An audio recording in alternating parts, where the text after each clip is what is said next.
তো বন্ধুরা দেখো, মশলা ভেন্ডি করার জন্য প্রথমে ভেন্ডিগুলো এরকম ছোট ছোট টুকরো করে কেটে নিতে হবে। প্রথমে ধুয়ে নেব, তারপর ভেন্ডিগুলো কেটে নেব। কড়াই তেল বসিয়ে দিয়েছি, ভেন্ডিগুলো তেলের মধ্যে দিয়ে দেবো ভেজে নেওয়ার জন্য। ভাজার সময় সামান্য পরিমাণ লবণ এর মধ্যে দিয়ে তারপর ভালোভাবে ভাজবো।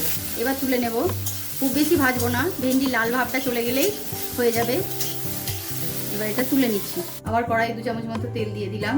তেলটা গরম হয়ে গেলে প্রথমেই দিয়ে দেবো পেঁয়াজটা ভালোভাবে ভেজে নেব।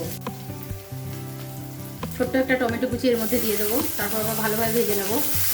প্রথমেই দিয়ে দেবো আদা বাটা, রসুন বাটা, দিয়ে দেবো কাঁচা লঙ্কা বাটা, দিয়ে দেবো সামান্য পরিমাণ জিরে গুঁড়ো, সামান্য পরিমাণ ধনে গুঁড়ো, পরিমাণ মতো লবণ আর পরিমাণ মতো হলুদ। দেখো মশলাটা আমার ভালোভাবে কষানো হয়ে গেছে। এবার এর মধ্যে আমি ভেন্ডিগুলো দিয়ে আবার দুবার নাড়াচাড়া করে নেব ও সামান্য পরিমাণ জল, তারপর ফুটতে দিয়ে দেবো। দেখো হয়ে গেল মশলা ভেন্ডি। এটা খেতে খুবই টেস্টি হয় আর বানানোও খুব সোজা। তোমরা বাড়িতে অবশ্যই ট্রাই করবে।